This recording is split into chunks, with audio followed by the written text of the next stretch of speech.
Nice. Pollinators provide the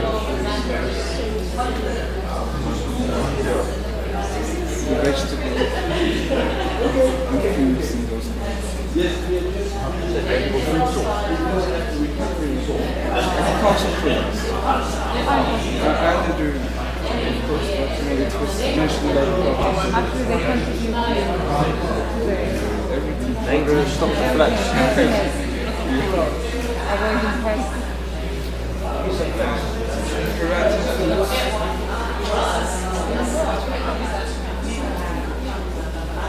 No, mangroves does not prevent food, but mangroves provide spawning areas for fish.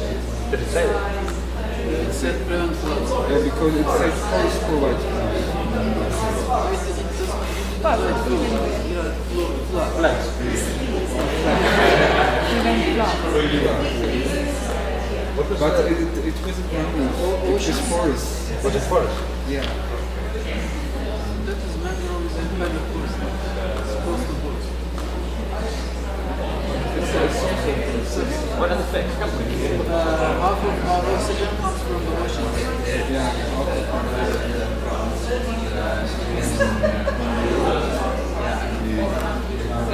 The worms transport rubbish into soil.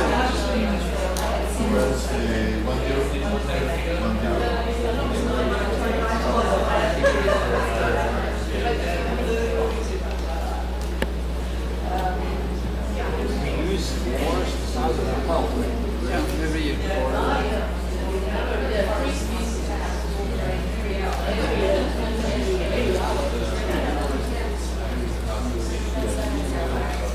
But are we listing the benefits? No, just the fish. Or just benefits? Just fish. Okay. 9 of the 10 medicines comes from nature. There is one about poison. We have lost one of our pilgrims.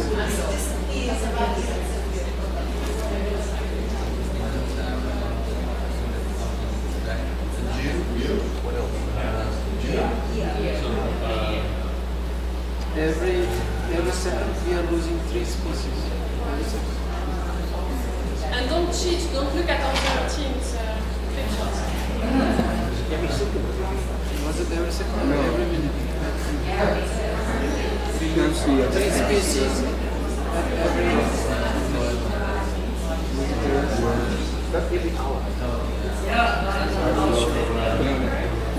Okay, you've got 30 seconds left.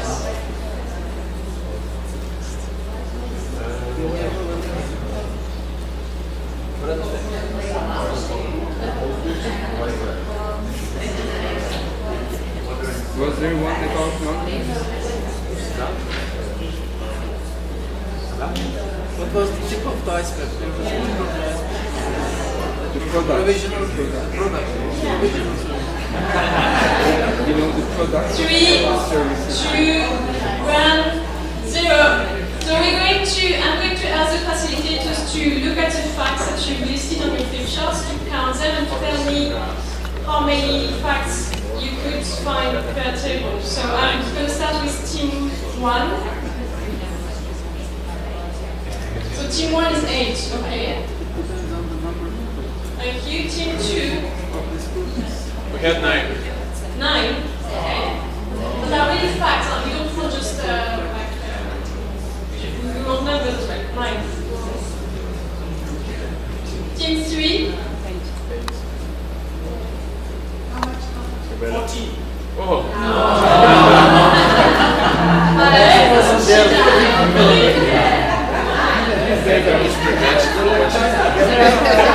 There are internet connectivity. About the English prevention goes. I don't read facts. For example, worms put waste is not a fact. It's not a fact. It's not a fact.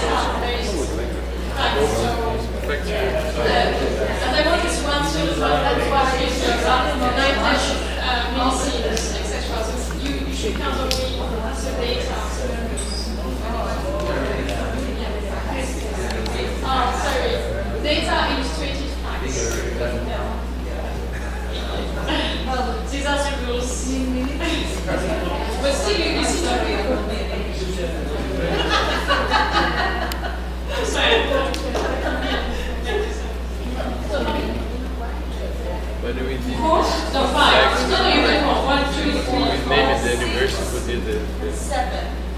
They need you. Okay, 7. Thank you. 7 for It's a team. fact. 3 till 4.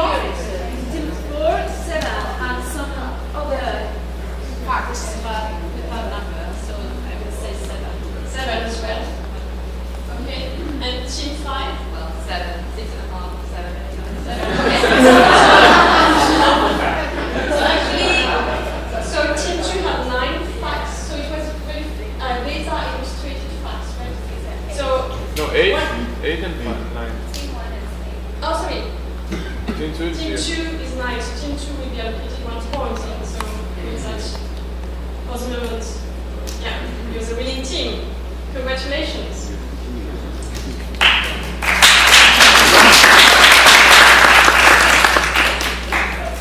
So it's So these are exercises that were drawn from the Business Ecosystems Training Program.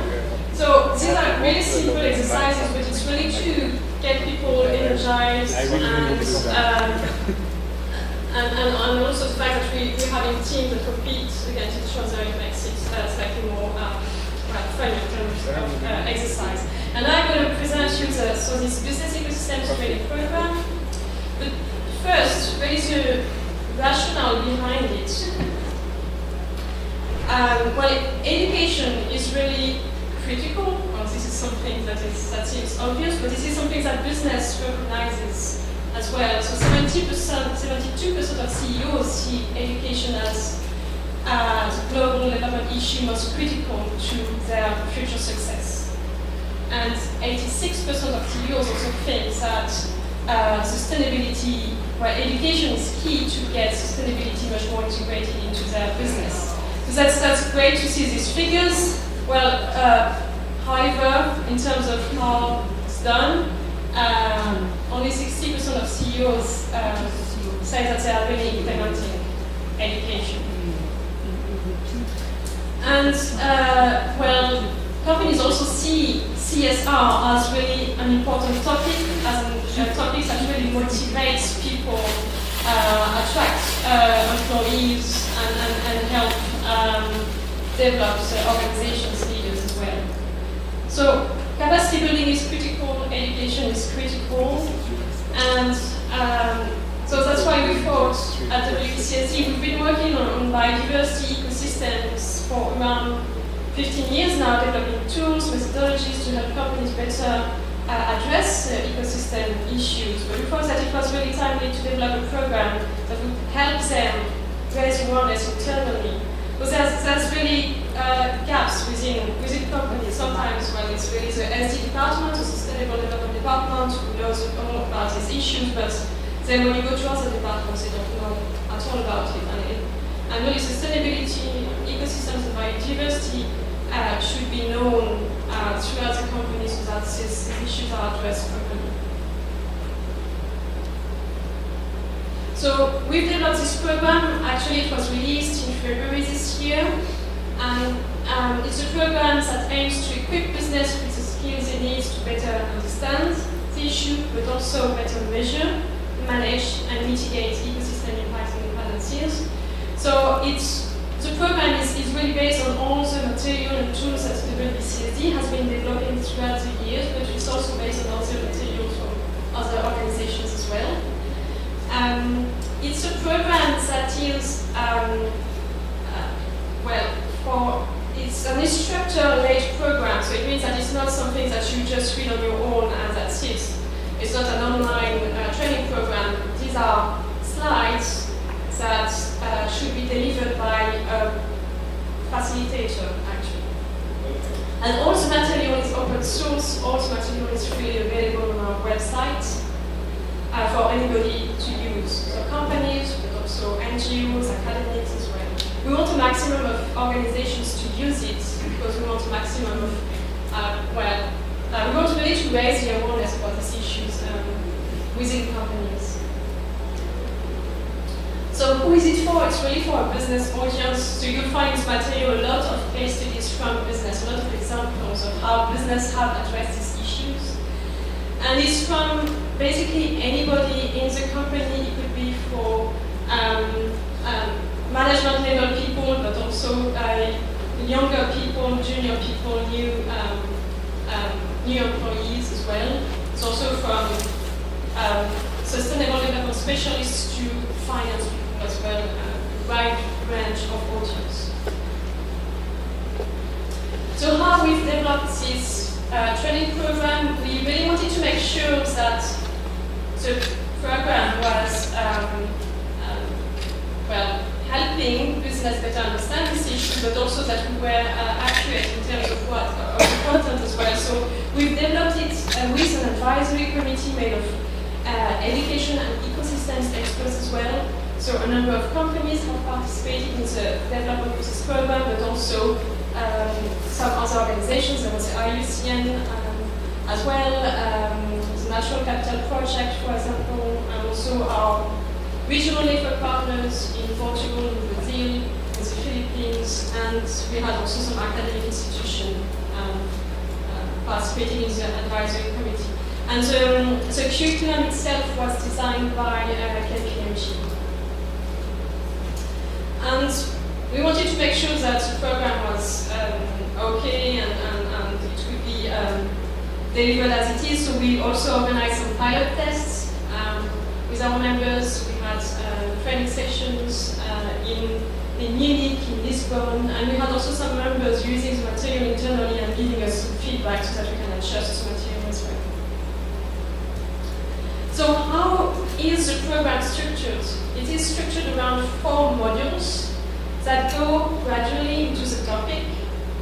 So module 1 is about understanding the links between ecosystem services and business. So it's really the basics, definitions, understanding why ecosystems and biodiversity are so critical for business. So impacts and dependencies, risks, opportunities, etc. Module 2 is about assessing business impacts and dependencies on ecosystems, and there's also definitions, but among others it also introduces this methodology, which is the Ecosystem Services Review, which is a methodology that helps business assess their impacts and dependencies and build, from this assessment, build strategies as well. So this is a qualitative assessment. Module 3 is about valuing ecosystem services, and it provides with an introduction about of valuation techniques, and it introduces also this methodology that WBCSD has developed with partners, which is a guide to corporate ecosystem valuation. It's not for environmental economists, it's really for business, but for business to better understand how these techniques can help them make better decisions. And then module 4 is about managing and mitigating business impacts on ecosystems, and it introduces a mitigation hierarchy, offsetting, but it also introduces some policy frameworks and explains, well, why cost compliance is important, but also why business should anticipate new policies as well. So these are 4 modules. Actually, in terms of training, it represents 4 hours each. So if you put them all together, it's around 2.5 days of training. But this is PowerPoint based, so it means that it can be shorter, it can be longer, depending on the type of training that you want to organize. So you can, of course, organize a 2.5 day course. From experience, we've done it when we've done the pilot test. If you've got really a beginner's audience, it's really tough, because you go from the key basic definitions up to ecosystems, valuation, offsetting, etc., and it's a lot of knowledge to assimilate for participants. So from experience, it's better to split the training in 2 sessions, 1 day session, and then a few months later, 1.5 day session, for example. Or you can even do several sessions of 4 hours each, depending on who your audience is, the level of knowledge, and also their availability as well. So for your information, actually, the Future Leaders team is on the tables behind. What they've done is they've they were trained on modules 1 and 2 for 1.5 days, and then they went through module 3 and 4 in 1 day. Well, a shorter version of modules 3 and 4 in 1 day. So the reason why we've chosen to develop this training program in PowerPoint is that it's really to ensure that it's customizable.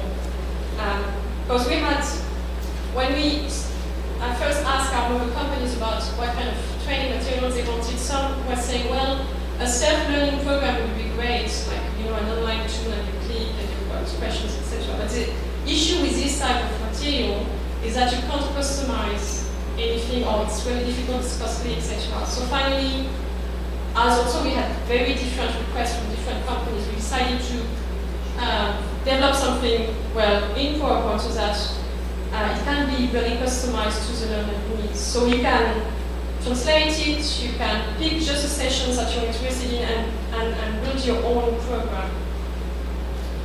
And yeah, you can customize it to different regions, different sectors, really to your specific audience. And at the end of this session, where the FLTs, the Future Leaders team, will present you all the work they've done on customization, because they've used the program and they've realized that customization was key, and they've developed customization frameworks that they're going to introduce you to. So concretely, what's in the beta package? So there's some presentation material. So there's this PowerPoint slide pack. It's around 100 slides per module. And then we've also developed a shorter executive overview presentation. It's a 1 hour presentation, really to make the case, to strengthen the business case for action around business, around biodiversity and ecosystem. And this is the kind of presentation that you can present to top management, for example. And then there's guidance documents. And this is also the strength of the program, is that it comes with very comprehensive guidance to help facilitators deliver the training. So there's an implementation guide, which is a document that really presents the program, explains who it's for, how it's structured, etc. And then there's facilitator notes. So these are really comprehensive documents that explain how the facilitators should deliver the sessions. And then there's a glossary of terms, frequently asked questions, and we've got also some facilitation tips videos online.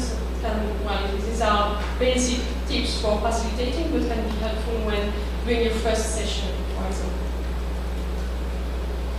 So just to come back to the facilitator notes, these are the kind of the Bible of the program in a way, because these are really thick documents, and on some of your tables you've got one sample, actually, of the notes. And they contain all the facts and all the guidance that facilitators need to be able to deliver the slides. The thing is that this is material for facilitators, and this is not a training document per se, so you shouldn't hand the facilitator notes to your audience, because, well, this is not meant for that. It's really meant to guide facilitators, trainers. So in terms of structure, what you'll find in this document is, well, first, each modules are split in different sessions, so you'll find a guidance on the timing for each sessions. And then for each session, you have well, details about the session's objectives, the documents to hand out, etc. And then you've got really the guidance per se.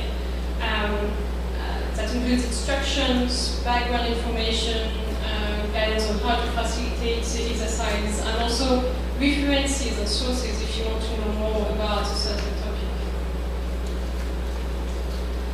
So, how to implement BET? Actually, BET can be used for any type of audience, so it really depends on your audience. You can, if you want to raise awareness within a company, and for example, for a wide range of profile, you can use just module 1, but if you want to train some well, professionals or experts, sustainable development experts on one specific module, you may want to use just module 2 or module 3, for example. It's for them to know about the specific methodologies that they can use to assess the impact and dependencies on ecosystems. But basically, the more targeted the audience is, the better. It means that